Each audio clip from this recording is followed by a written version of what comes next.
नमस्कार साथियों, मैं doctor Rohit Kumar, Radhika homeo clinic Begusarai से आप सभी साथियों को सादर नमस्कार।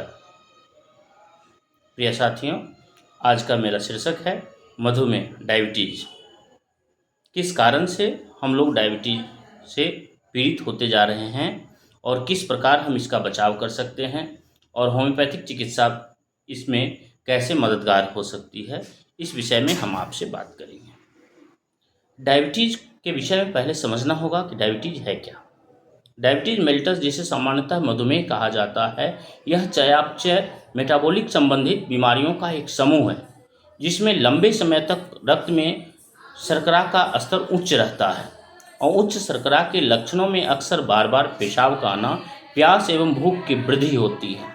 यदि इसे उपचार न दिया जाए, अनुपचारित छोड़ दिया जाए, तो मधुमेह रोग कई जटिलताओं का कारण बन जाता है। तीव्र जटिलताएं भी हो जाती है। तीव्र जटिलताएं में कहा जाए तो मधुमेह का कीटोएसिडोसिस, कोमा या मौत तक हो सकती है। इसलिए मधुमेह अगर हो किसी को तो उन्हें अपने शरीर का विशेष रूप से ध्यान रखना चाहिए। दीर्घकालिक जटिलताओं में जैसे कि हृदय का रोग हो जाएगा, हृदय स्ट्रोक की स्थिति बनेगी, क्रोनिक बीमारियां हो जाएगी, क्रोनिक किडनी की विफलताएं हो जाएगी, पैरों में अल्सर और आँखों को नुकसान पहुंच सकता है, आँखों में ग्लूकोमा हो सकता है, कैटरैक्ट हो सकता है। तो ये सारे नुकसान शामिल हैं। मधुमेह के कारण क्या होते हैं? सबसे पहले आपको ये समझना होगा कि मधुमेह होता क्यों है। तो मधुमेह होता क्यों है, जब उसमें हम जाते हैं तो मधुमेह का मुख्य कारण है हमारे शरीर का एक अंग है जिसको हम पेनक्रियाज कहते हैं, अंगनाशय कहते हैं। पेनक्रियाज के द्वारा पर्याप्त मात्रा में इंसुलिन हार्मोन का उत्पादन न कर पाना या शरीर की कोशिकाओं के द्वारा इंसुलिन को ठीक से जवाब न देना। सीधा शब्द में हम समझेंगे कि हार्मोन में हमारे शरीर में हमारा जो पेनक्रियाज है वो इंसुलिन जब रिलीज करता है, इंसुलिन पर्याप्त मात्रा में इंसुलिन हार्मोन का उत्पादन कर नहीं पाता है, तो उस अवस्था में हमें डायबिटीज हो जाती है। तो हमें अपने पेनक्रियाज को सही रखना होगा, तब हम डायबिटीज से बचे रहेंगे, अन्यथा हमें डायबिटीज हो सकती है। मधुमेह के मुख्यतः 4 प्रकार हैं। मधुमेह के, डायबिटीज के मुख्यतः 4 प्रकार हैं। पहला प्रकार है टाइप 1 डायबिटीज मेलिटस, टाइप 1 जिसे टाइप 1 डायबिटीज कहते हैं। दूसरा है टाइप 2 डायबिटीज मेलिटस, जिसे दूसरे प्रकार का डायबिटीज कहा जाता है, दूसरे टाइप का टाइप 2 मधुमेह कहा जाता है।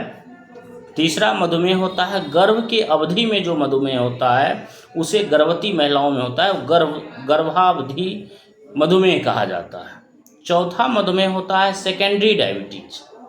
तो हम पहले समझेंगे टाइप 1 डायबिटीज क्या है।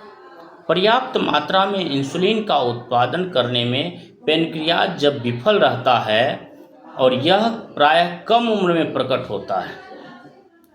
प्रथम डायबिटीज जो है, जिसे हम टाइप 1 डायबिटीज के नाम से जानते हैं, वह कम उम्र में होता है, पर्याप्त मात्रा में इंसुलिन का उत्पादन नहीं होने के कारण होता है। पेनक्रियाज जब काम करना कम कर देता है, पेनक्रियाज इंसुलिन हार्मोन कम रिलीज करता है, ऐसी अवस्था में ऐसा देखने के लिए पाया गया है। तो इंसुलिन आश्रित डायबिटीज मेलिटस या किशोर मधुमेह जिसे कहते हैं, जुवेनाइल डायबिटीज, इसे टाइप 1 डायबिटीज को जुवेनाइल डायबिटीज के रूप में भी जाना जाता है।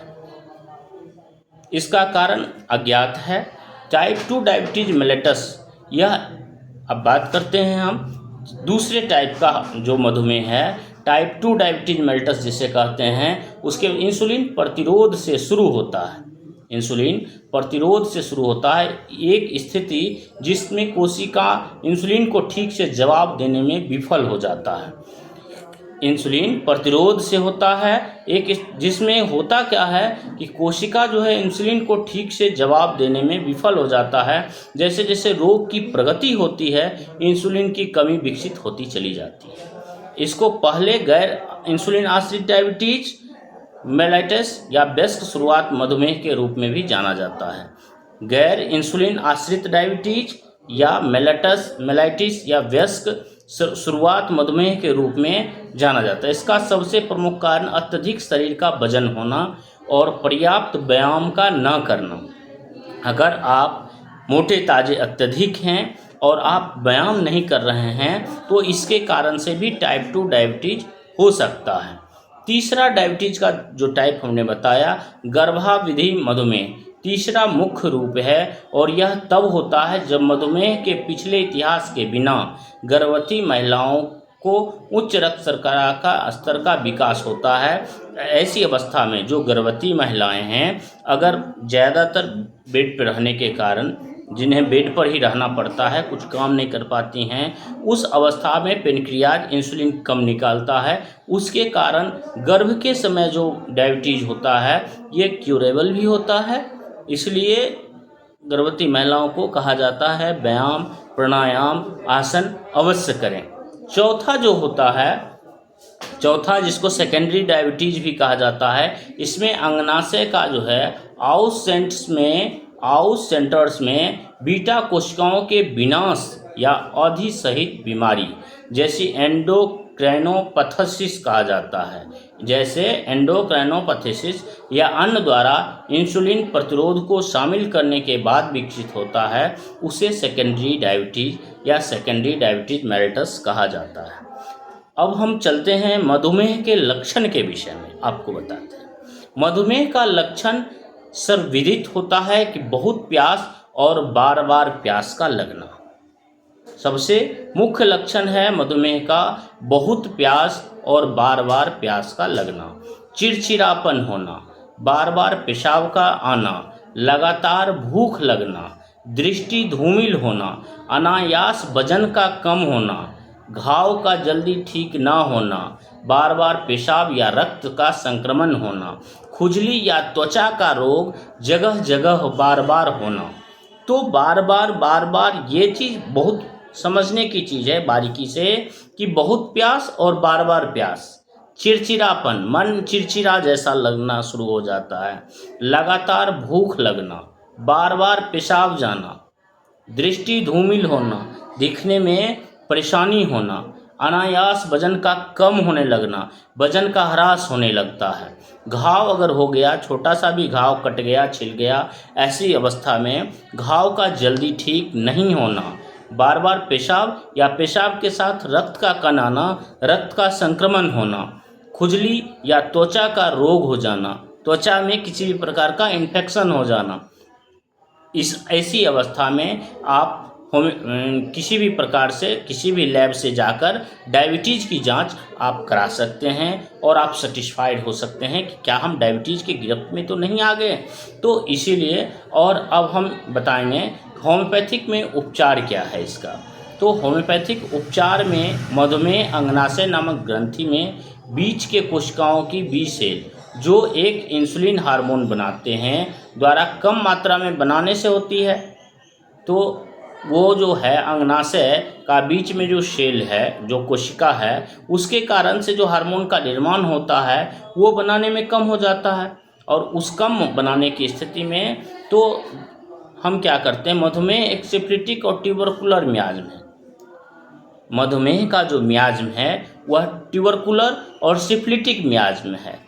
तो धीरे धीरे बीटा सेल डीजेनरेट होते हैं और इंसुलिन की मात्रा घटती जाती है। तो उसके उपचार में हम मधुमेह के उपचार को हम 3 भागों में बांटते हैं। पहला तो है कि खाने में सावधानी बरतें।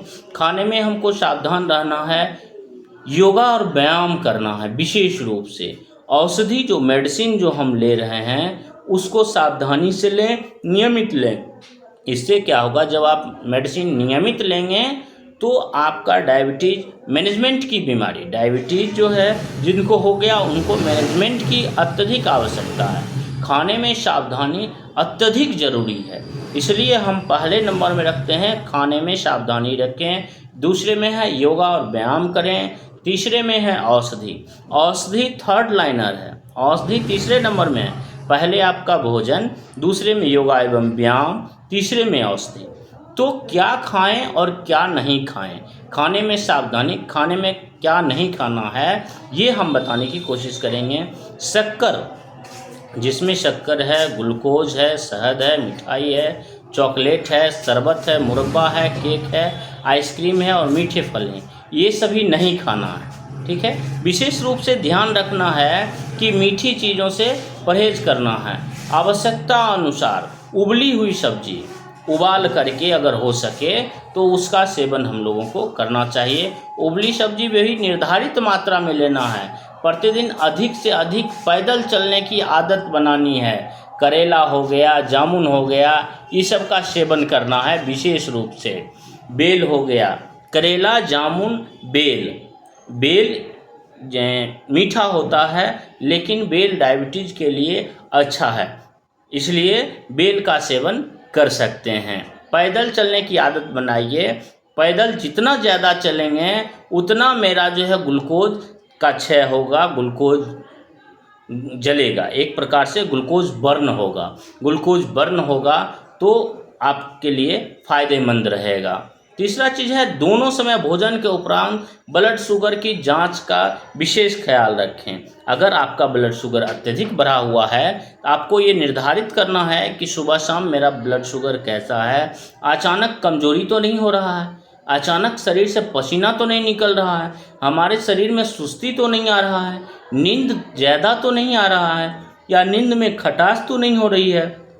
अगर ऐसा हो कि नींद में खटास होने लगे या नींद बहुत ज़्यादा आने लगे, अचानक शरीर में सुस्ती होने लगे, अचानक से बहुत ज़्यादा कमजोरी फील हो, इस अवस्था में तुरंत ही ग्लूकोज आप ले सकते हैं या चीनी ले सकते हैं।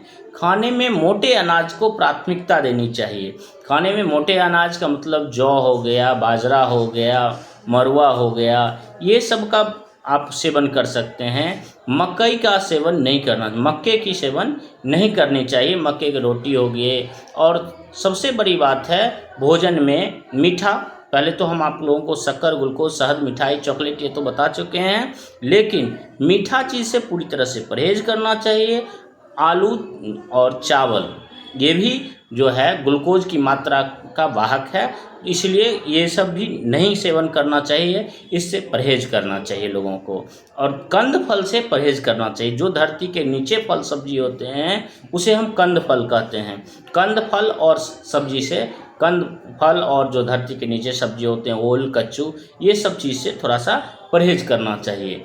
योगा एवं व्यायाम अत्यधिक जरूरी है। इसके योगा और व्यायाम करने से जो शर्करा का उच्च, आपके शरीर में उच्च, रक्त में उच्च क्षमता हो गया है, शर्करा बहुत ज़्यादा हो गया, आपके ग्लूकोज में जो कोशिका से बाहर नहीं जा रहा है और खाने में प्रवेश कर पा जाता है, इससे इंसुलिन प्रवाह बढ़ जाता है। इससे अंगनाशय का, जब आप चलते हैं, जब आप व्यायाम करते हैं, जब आप योगा करते हैं, अंगनाशय का रक्त का प्रवाह प्रीट कॉर्टेक्सन द्वारा अधिक इंसुलिन बनता है। जब आप अधिक चलते हैं, अधिक व्यायाम करते हैं, अधिक प्राणायाम करते हैं तो अंगनाशय मेरा एक्टिव होने लगता है। हमारा पेनक्रियाज जो है धीरे धीरे धीरे धीरे एक्टिव होने लगता है।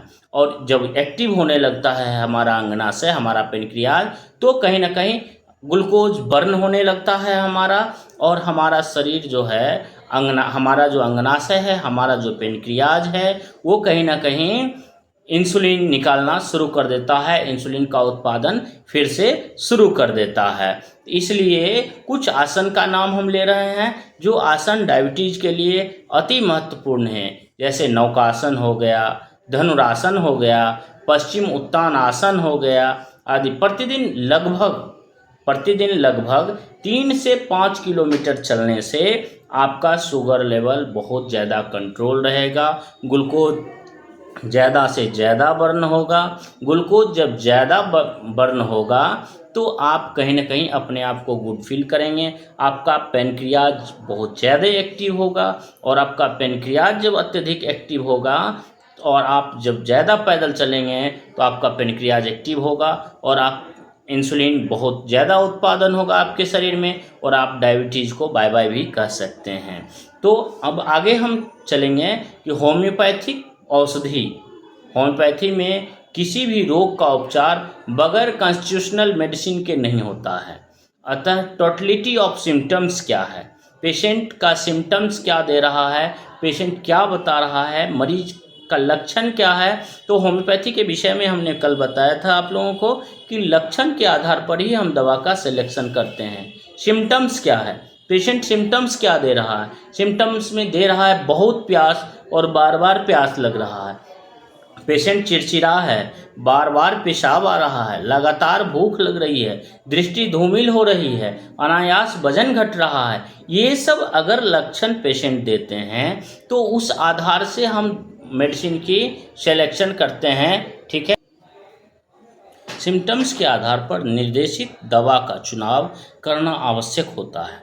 चूँकि मधुमेह एक सिफिलिटिक मियाज्म के कारण उत्पन्न बीमारी है, अतः कॉन्स्टिट्यूशनल या मेडिसिन का चुनाव एंटीसिफिलिटिक मेडिसिन में से ही करना है तो ज़्यादा बेहतर होगा और बेहतर परिणाम की संभावना रहेगी। अगर सिफिलिटिक मियाज्म है इसका और एंटीसिफिलिटिक मियाज्म में अगर मेडिसिन का चुनाव करेंगे, कॉन्स्टिट्यूशनल मेडिसिन का सिलेक्शन करेंगे तो उसका जो परिणाम होगा वो बेहतर होने की संभावना रहेगी। तो इसलिए हम प्रमुख लक्षण की ओर जाएंगे। जैसे कि कोई पेशेंट आया, मान के चलिए प्रैक्टिस कर रहे हैं, तो प्रैक्टिस के क्षेत्र में रोज़ पेशेंट नए नए मरीज आते हैं, नए नए ढंग के विषय में बताते हैं। तो उसमें हम क्या करेंगे कि शरीर में चुनचुनी या जलन हो रहा है मान के चलिए, और त्वचा का रूखापन है और तेजहीन होना, शरीर जो है जो तेजहीन हो रहा है, बहुत तेज प्यास का लगना, कभी कभी पसीना आना, दिन में कई बार पेशाब का होना, पैर चेहरे आदि पर सूजन रहना। अगर ऐसी स्थिति में पेशेंट आता है तो आप सीजियम जम्बोलिनम का इस्तेमाल आसानी से कर सकते हैं। और जैसे प्रमुख लक्षण में कोई दूसरा पेशेंट आ गया और वह कह रहा है बहुमूत्र, बहुत ज़्यादा पेशाब हो रहा है, पेशाब के मात्रा में अधिक चींटी लगता है सर, शुगर जो है बहुत आता है लगता है, संतुलित भोजन लेने के बाद भी शरीर में सुस्ती रहता है, शरीर में जगह जगह घाव हो गया है, ऐसी अवस्था अगर कोई पेशेंट बता रहा है तो उसके लिए एसिड फॉस या यूरेनियम नाइट्रिकम हम चुनाव कर सकते हैं। एसिड फॉस या यूरेनियम नाइट्रिकम का सुझाव हम दे सकते हैं या उसको मेडिसिन दे सकते हैं। प्रमुख लक्षण अगर कोई और है, प्रमुख लक्षण अगर है चीनी की मात्रा अधिक है, पेशाब कई बार अधिक मात्रा में हो रहा है और प्यास अधिक लग रही है, पेट में वायु का संग्रह हो गया है, लगता है पेट में यहाँ वायु जमा हो गया है, गैस से लगता है सर पेट मेरा बहुत ज़्यादा अफर रहा है, बहुत परेशानी हो रही है, मधुमेह के कारण हमको जो है लगता है कि क्या करें, हम एकदम से परेशान हैं सर, क्या करें। तो वैसी अवस्था में हमें समझना चाहिए कि उसका अंगनाशय पूरी तरह से डीएक्टिव होते जा रहा है। तो डीएक्टिव होते जा रहा है तो उसको एक्टिव करने के लिए हम nigella sativa Q, ML nitricum, uranium nitricum और एसिड फॉस इसमें से चुनाव कर सकते हैं। अगर ऐसी अवस्था है कि पेशेंट बहुत ज़्यादा परेशान है तो आप बायोकेमिक रेमेडीज का भी सहारा ले सकते हैं। मधुमेह के प्रमुख औषधि में बायोकेमिक औषधि में नेट्रम सल्फ भी हमें याद रखना होगा, जो मधुमेह का कारण अंगनाशय है, जिसका काम है इंसुलिन का उत्पादन करना, और इंसुलिन के उत्पादन को बढ़ाने का काम अन्य बायोकेमिक मेडिसिन भी करते हैं। जिस बायोकेमिक मेडिसिन के विषय में हम सोच सकते हैं वो हम बताने जा रहे हैं। Calcium phosphoricum, ferrum phos, kali mur, kali phos, natrum phos. फिर से एक बार हम दोहराते हैं, calcium phos, calcarea phos, calcarea phos, ferrum phos, kali mur, kali phos, natrum phos. इस पर हम ध्यान केंद्रित कर सकते हैं और इसके विषय में भी हम जानकारी रख सकते हैं। तो हम आज आप लोगों को मधुमेह के विषय में बताएं, मधुमेह कारण क्यों होता है, कैसे होता है, किस अवस्था में होता है, इस विषय पर हमने बताया। आगे फिर हम मिलेंगे अगले एपिसोड में, तब तक बस यही कहेंगे कि जो मधुमेह के रोगी हैं वह सतर्क रहें, अपने आप को स्वस्थ रखें, मस्त रखें और सावधानी बरतें। मीठा, आलू, चावल, मकई की रोटी, कंद फल से परहेज करें। तेल मसाला का सेवन थोड़ा कम करें। हरी सब्जी को उबाल कर खाएं। तेल मसाला से बचें। कद्दू लौकी का जूस पी सकते हैं आप अपने शरीर को स्वस्थ रखने के लिए। डायबिटीज़ के रोगी अगर चाय पीना चाहते हैं, चाय का सेवन ना करें। अगर चाय पीने की इच्छा होती है तो लौकी का जूस निकाल कर पी सकते हैं। बस आज के लिए इतना ही। बहुत बहुत धन्यवाद आप लोगों का। कृपया मेरे चैनल को लाइक सब्सक्राइब ज़रूर करें। बहुत बहुत धन्यवाद। आप अपना कीमती कमेंट भी हमें देते रहें, जिससे हमें उत्साहवर्धन हो और हम आगे आपके लिए नई नई बीमारियों पर नई नई मेडिसिन बताते रहेंगे। और एक बात का ख्याल रखें, होम्योपैथिक मेडिसिन एक कंप्लीट साइंस है। अगर हल्का फुल्का हो तब इस दवा का इस्तेमाल करें, अन्यथा किसी चिकित्सक का परामर्श बहुत ही ज़रूरी है। बहुत बहुत धन्यवाद।